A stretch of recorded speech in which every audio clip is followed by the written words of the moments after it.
Alrighty, so this was the donation incentive, and I just want to thank everybody for their generosity because that was pretty crazy in the last 4 hours. So Ultimate Doom came out in 1995. So the original game was episodes 1 through 3 in 1993. So you had to share We're Knee Deep in the Dead, and then you had to buy Shores of Hell and Inferno. And then there was an expansion episode that was released in 95, so Die Flesh Consumed. So we're going to do 1 through 4. And I'm going to be starting in 5, 4, 3, 2, 1, go. Doom. Yeah, Doom. Dooming up. So for this E1M1, as a matter of fact, that little skip there was added in the Ultimate Doom. So that just makes this level even faster, which is quite handy. Are you sure? I'm definitely sure. I remember reading that somewhere. I didn't even know that. So you'll notice a reduced monster variety in Doom 1 because they just didn't have it. In Doom 2, they added the super shotgun, so we're missing the best weapon in the game. And we're also missing important enemies like Arachnotrons, Mancubus, Archviles, etc. So this run is a lot more basic, and you'll see some more hit scans, at least no chain gunners, and we'll see some Barons at later points, and that's kind of annoying. But it's still a really cool run just because of the movement capability. You don't have to worry about as many enemies all the time, but there can be a lot that just get in the way, and even though they're easy to kill, sometimes it's a big pain in the butt to deal with it when you don't have the super shotgun. Well, you don't have the SSG, but there's also just very, very high density of shotgunners in some of these maps, which in Plutonia are pretty much all chain gunners instead, which are even better. But shotgunners can do anywhere between about 3 and 45 damage, so there's a huge variance there. So a map like E1M3 is, sometimes you can do everything right and you'll just still die. But right now we've got some really high health, so we're going to be fine.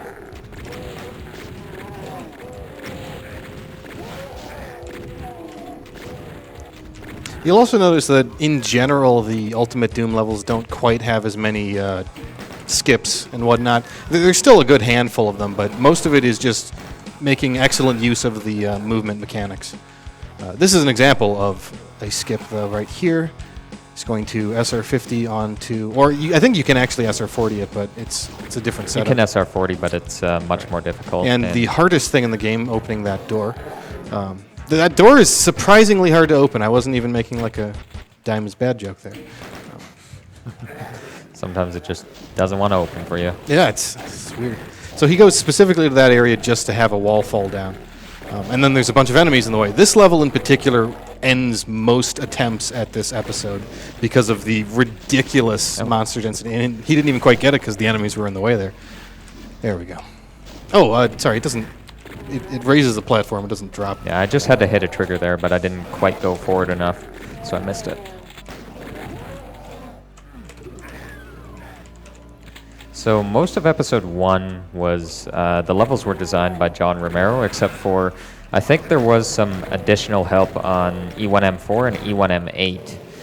So what, Sandy Peterson mainly did M8, and I'm not sure about M4, if somebody remembers. Well, I believe Tom Hall had some influence in the first Tom episode. Hall. So, yeah. I'm going to go for the Soul Sphere, I'm pretty low.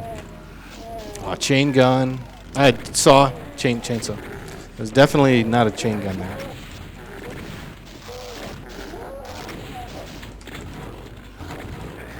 Come on. Okay. I mean, this is an excellent example of why this is... You would have already just ended your attempt right there, just because of the ridiculous enemies. Yeah, just ridiculously bad luck. So since we don't have the SSG, it's really hard to power through pinkies because it's going to take 2 or 3 hits to deal with them at any time. Yeah, and you'll notice a lot of the corridors in Ultimate Doom, as opposed to the areas in Plutonia, are a lot skinnier, so it's a lot harder to just kind of maneuver around enemies. You usually have to kind of clear them out a little bit more. I was going to be mad if that pistol guy killed him, because I think he could have at 12% right there. Well, it was a shotgunner, not a pistol guy. Oh, was it shot? Yeah. Definitely could have killed him, then. Yeah. Too bad. The bites, man. The friggin' bites. Yeah, bites can do up to 40 damage, so did like a mid-tier bite there. But I'm not like 100% shocked, because I would say this is maybe the hardest level in the run outside of like E4, M6. Yeah. There's a lot of frustrating elements to it. You're going through tight spaces, tons of enemies.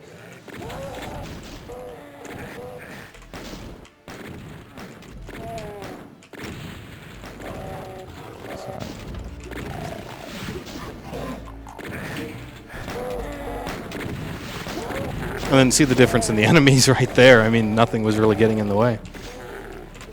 A fun little fact, you'll notice that the teleporter here is shaped in a pentagram. The teleporters used in later episodes and in Doom 2 and whatnot are actual textures that have pentagrams on them. In Episode 1 and Episode 1 only, they're actually shaped, like the surface is shaped in a pentagram, and that's just a little touch they added to add somewhat of the demonic theming that they had in the game. That death was unfortunate. Just it was at the very, very end. He was in like the exit. Last room. All right. Okay. There we go. Yay. Yay. Redemption. So biggest time saver in the run, arguably, is right here, because I can save 35 seconds just by doing that. So pretty much a wall came down. And once you go about here, you trigger it to lower. And if you have an enemy in the way, it just goes straight back up. And otherwise, you would have to just kind of wait out a gauntlet, which is easily killed, and then you have to wait like half a minute for it to eventually come back up again. We finally get the rocket launcher here. Well, we get it on map 5, but we don't use it so much until this one. Yeah, the rockets I would say in most of Doom 1 are fairly sparse, so you have to be very tactical about using them correctly. I think I'm just wrong. You use it a lot in like map 5, but sometimes I can't think too well while I'm playing this game. Everything just goes so fast. Well, I mean, in Plutonia, you're just using it all the time, so Yeah. just by comparison, it's like never. We're not even going to see the plasma rifle until the next episode and the BFG in the third episode, so they really spaced out the weapons because the enemy variety is rather low, and you don't really need a BFG to fight shotgunners. Yeah, I think there's only, about 20-odd rockets picked up in the Episode 1 route. Maybe less. I'd say 20 to 25, Yeah. I'd say. Yeah, I mean, use a few on the Barons. He used a few here and a few in the last level for that one group. Something. This is just a really long run of a level, so. Yeah, you can do donations for this one. I have a $100 donation from John Sweet that I've been wanting to read for a while. John writes, I hope Dime can scythe through this speedrun like a supernova. I will give him a resurgence of energy to do so via this donation. No ancient aliens will stop this valiant run. May no revenant agitate him. That has to be like the most obscure reference right there. That was The Doom community knows it for sure, but it's just, it's great. Thank you, Jay. For anyone who doesn't know, there were 5 custom map sets listed in that There might have been donation. Maybe 6. I only heard 5 for sure. Oh, also there was new strats in this run, like the only new strats. I shot 2 rockets, which we didn't used to shoot, and that was kind of came up with by Zero Master. He has the record in this run. Sorry, go ahead. Oh yeah. Oh, also a $200.50 donation from Anonymous. Just says, shout out to the whole Classic FPS crew. Thank you, Anonymous. And Twitch chat can prepare their emotes because Cody Rhodes sends in $250 and says, I'm literally pog champing while watching every run. I can't wait for the rest of the speedruns to come. Yeah, so as we mentioned in Plutonia, Zero Master owns like most of the really classic Doom records at this He has point. every single UV and most of the nightmares. He technically doesn't have TNT because TNT hasn't been done yet. But Does anybody care about TNT? well, Nightmare. I mean, I mean, you care about the truck, don't you? It's got a really cool truck. so that was the boss with those 2 Barons, which we were casually destroying in Plutonia, and that is the end of the episode 1. So we're moving straight on to Shores of Hell. And now you'll notice that the teleporters don't look like pentagrams. I don't know, just reference there.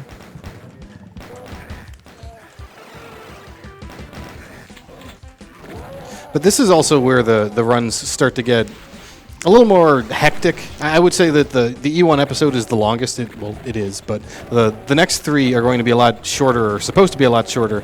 But you also have some nasty situations and some particularly difficult skips to perform. I would say especially in this next episode right here. Yeah, we're going to be seeing a unique trick in episode 2 called the Void Glide, and we actually clip out of bounds, which is something you don't see too much in Classic Doom. In fact, I believe that is the only time. Well, the only time you're going to do it in the run. I'm sure there's potentially other areas you could do it, but nowhere else where you could do it and then finish the level. Not 100%. Well, in the run, yeah, but in ILs you can do it in E1M8. Is you can clip out and get straight to the teleporter, I believe.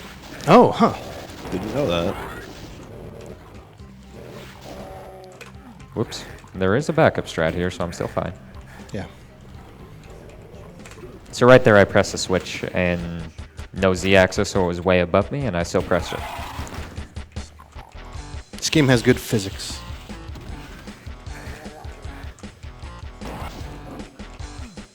This is the intermission music between levels, by the way. You probably won't hear the intermission music because we just go so quickly, but most Doomers just know this song, and it's like, why is it playing in the middle of a level? It's weird.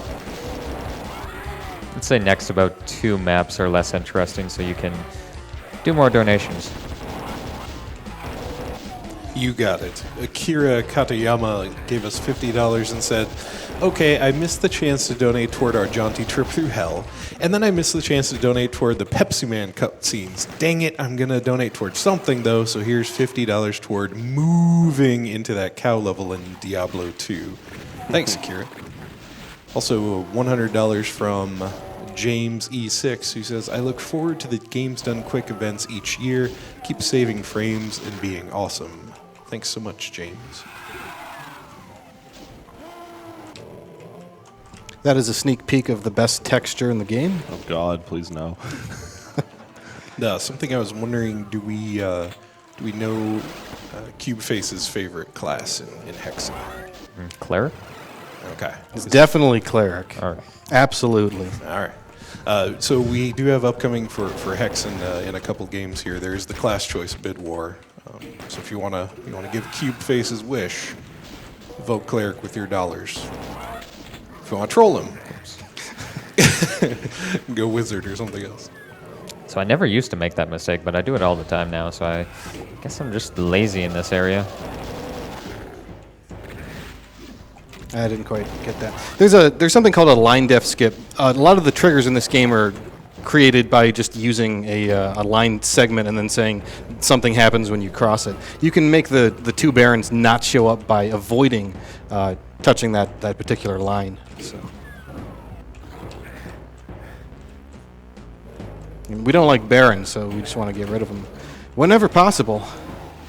Yeah, especially in Doom 1 when we don't have the extra firepower of like the BFG in the earlier episodes. Yeah, barons are known as doors with health. So Yes, yes they are.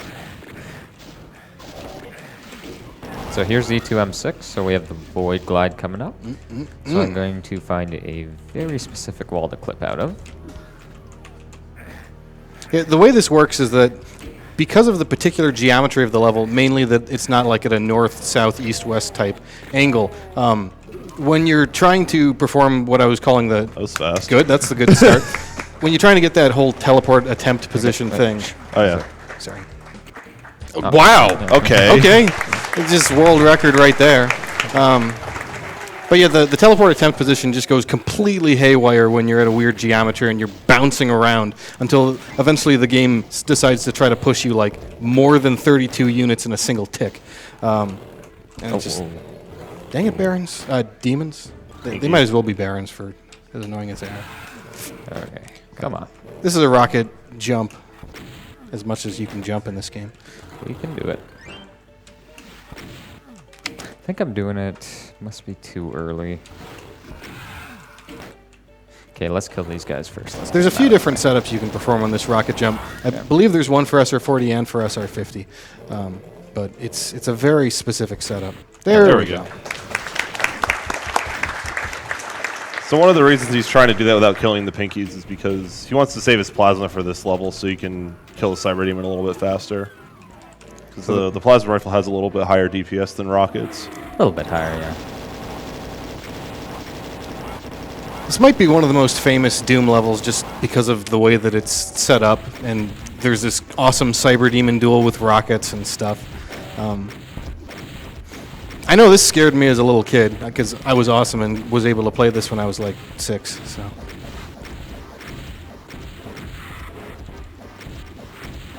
There we go.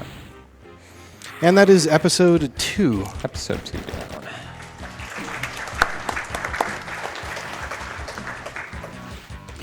To move straight on episode 3, we start with a little enemy manipulation there. By having the Cacodemons move out of the way, by having them...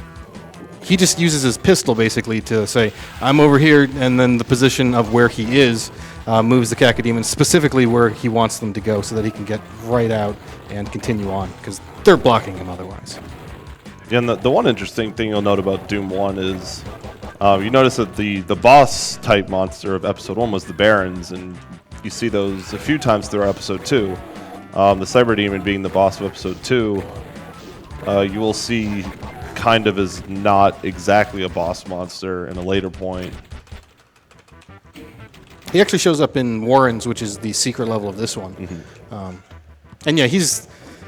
I mean, I would still call him kind of the hardest enemy, but for some reason he's overshadowed by the Spider Mastermind due to just the girth, I guess. I don't know. I don't even think it would make a difference just because the BFG is so strong.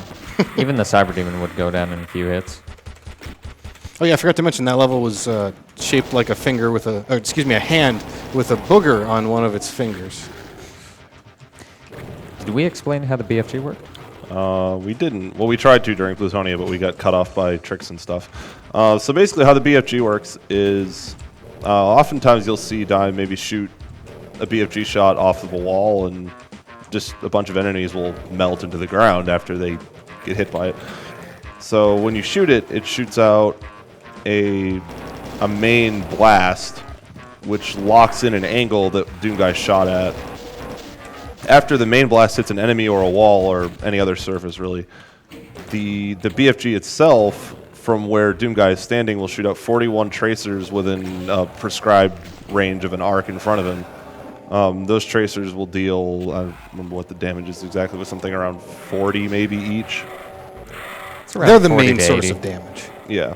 The main projectile does a couple hundred, like 800 damage. Yeah, it's 100 to 800. It's 100 pretty to 800, big okay. variable. But the tracers, I mean, with theoretical best luck, you can one-shot a Cyber Demon, but due to the Doom... whoops, that was key grab. You can one-shot the Spider. Well, I meant if you, like, removed the way that Doom does its RNG. Oh, yeah, okay. But it is actually possible to one-shot a Spider Mastermind with the BFG. 2 shots is It's typically mostly 2 shots. You only usually see a 1-shot if you're using a modern source port like Z-Doom, etc. Yeah. So in E3 M4 there, you might not have noticed, but I did a key grab. And I was just looking at a specific angle, and the faster you go, the further you can essentially grab through the wall. So I'm going to strafe into it. Or that's what I did. Yeah, it's pretty funny how this game chooses to work at times. It's still a great game, and the fact that there are just these incredibly subtle but awesome tricks just makes it all the better, and it's the reason that it's lasted for as long as it has. Okay, rip stream. Yeah, So this is everybody's favorite texture, which is called Fire Blue, and it tends to ruin stream quality at any time, basically. And this entire level is completely full of it.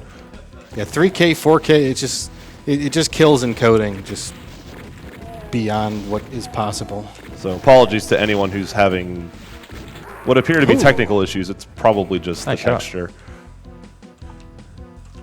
So there was a Cacodemon on the outside there who got me.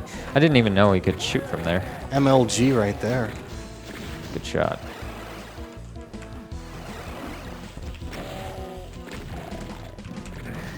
Have a $50 donation. Couch, put on your thinking caps. They say, glad to see these games being destroyed in a proper fashion. Another $50 of Couch can ID the origin of my name. The donor is Flynn Taggart. That's Doom the novel. name of Doom Guy. It's Corporal Flynn Taggart, I believe. According to the Doom Bible, right? According to everything I've ever read about Doom. Well, that's close enough.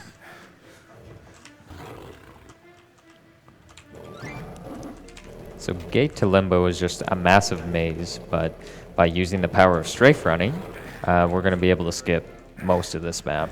It's going to be, I think there's 2 jumps we do which are unintended.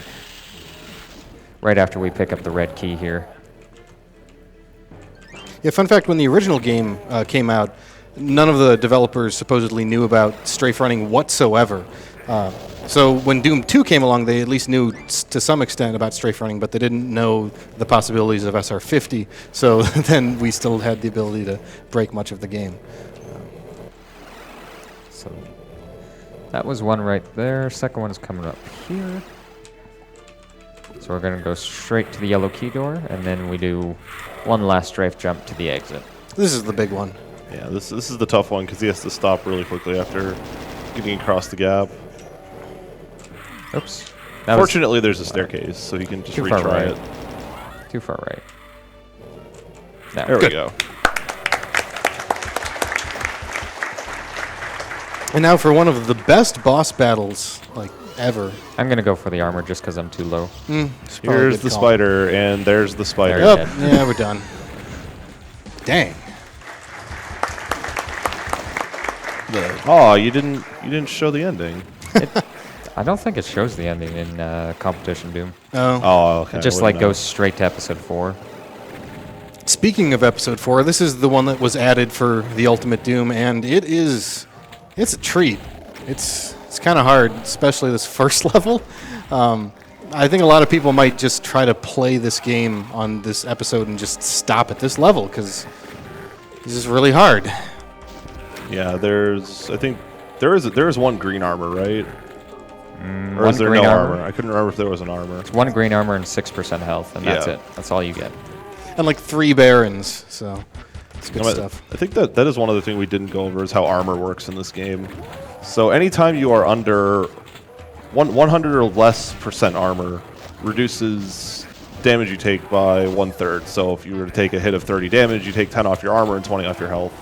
Anywhere between 101 and 200% reduces by half. Oh, and that's a BFG in the wall. I just got it. It's best BFG. So that BFG grab was actually one of the keys to completing this IL, I believe. People were having a lot of trouble completing that IL from pistol start before someone found out you could actually grab the BFG through the wall. Yeah, well, we didn't see it, but you might have been hearing a cyber demon clomping. There is a cyber demon in the second level of this episode, so it was pretty good. Go back around here. You gonna go for it, or no? Okay. Nah, it's really, really inconsistent. There's a way to skip this entire level, but it's an incredibly challenging jump. Which Yeah, it requires rocket jumping off one of the lost souls that's kind of just floating in the air, which obviously is, though it may not be moving too fast, is a moving target, and that kind of makes the setup a little bit random. Right. Alternatively, I believe it's the absolute maximum possible jump you could do, so it requires the most ridiculous setup, and it's either way, you might as well just go through the level, especially in the marathon setting.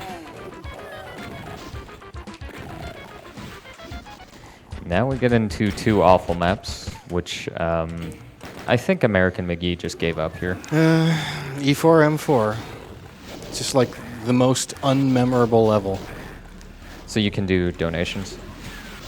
Sarstar donates $25 and said, I'm so sad that I missed Dime's final Doom run, but so stoked that the Ultimate Doom challenge was made. Good luck on E4M6, and remember, old soldiers never die. They just turn into bloodthirsty mutant zombies. We're all soldiers now. And I have $200 from Chill and Bitters, who say, we remember when Dime was a young noob crushing in StarCraft. Good luck on the run, and you have Calgary's support. NRG Dime. NRG Dime.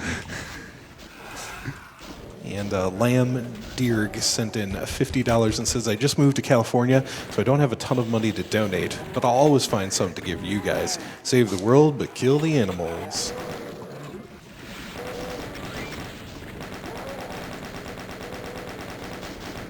You might notice that the monster variety by now, it's been rather, well, bland, I would say, just compared to Doom 2. You can make good maps for sure out of the Doom 1 stuff, and there have been mappers that make Doom 1 episodes, but for the most part, people consider Doom 2's Menagerie the definitive way to map for this game. Yeah, there's just a bit more variety that you can use.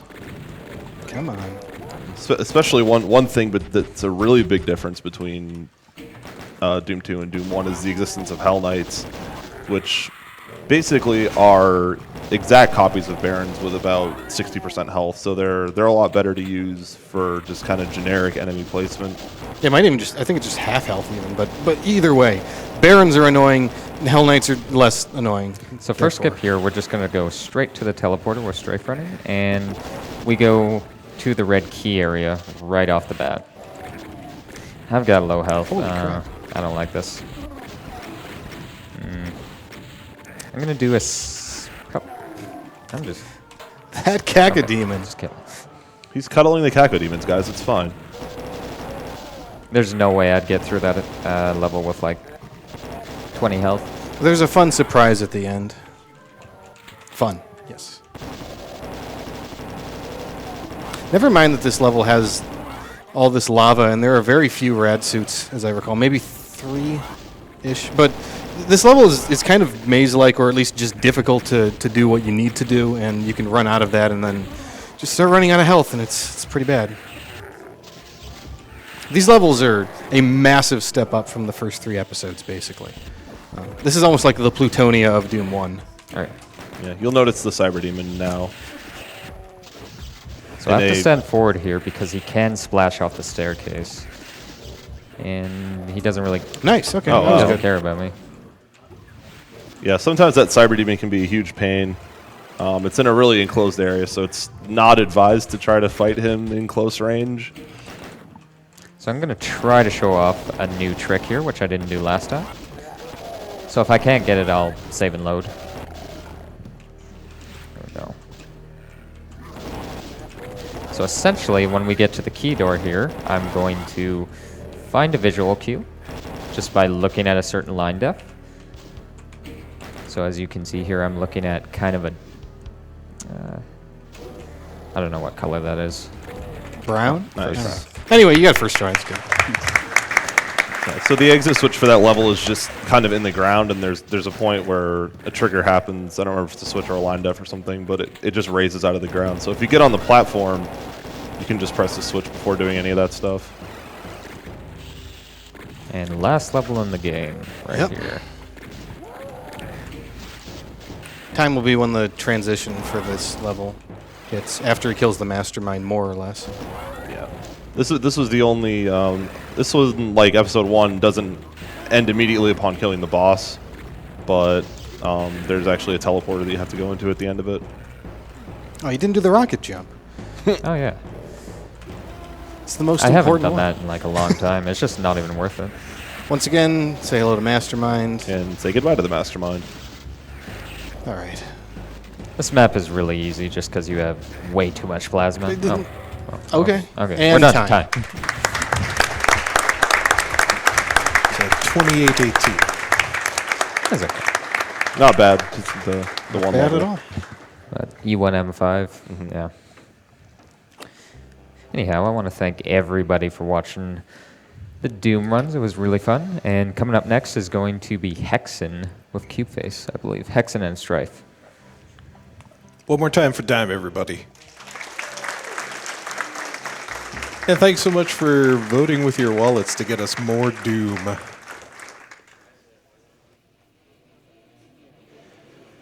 I have $50 from Flynn Taggart again, who says, as promised. Yes, I believe Flynn was the name in the Doom novels. That might have been the first time Doom guy was ever named. I do like Doom Guy, though, right? We could just call him Doom Guy, too, right? That's okay.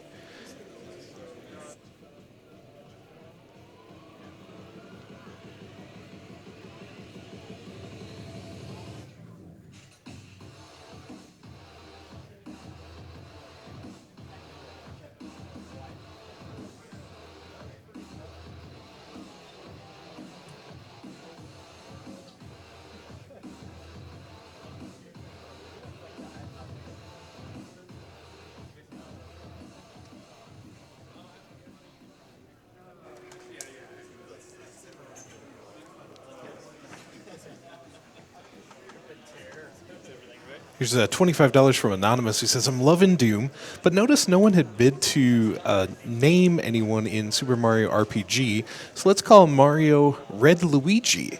Keep up the great work, guys. Yeah, so when you go to donate at gamesdonequick.com to support Doctors Without Borders, you can send your donation toward one of many incentives, including naming people in Super Mario RPG. Yeah, if you want to join the Red Luigi bandwagon, you can go put your money toward that. I do have some other bids going on right now, though, that I want to let you know about. So up next, our game is Strife, and then after that, we'll be doing Hexen. And for Hexen, there's a class war bid happening. Your choices are Cleric, a Mage, sorry I said Wizard earlier, and Warrior, and Sorcerer. No, just kidding, Mage. So if you want to make the runner play the entire game as the Mage, you can put your donation toward that incentive, or you could choose Cleric, or you can choose Warrior. I'm told Cubeface likes the Cleric if you missed that. So check that out. Also, all of your donations automatically get you entered into a drawing for our prizes. Right now, you're eligible for the grand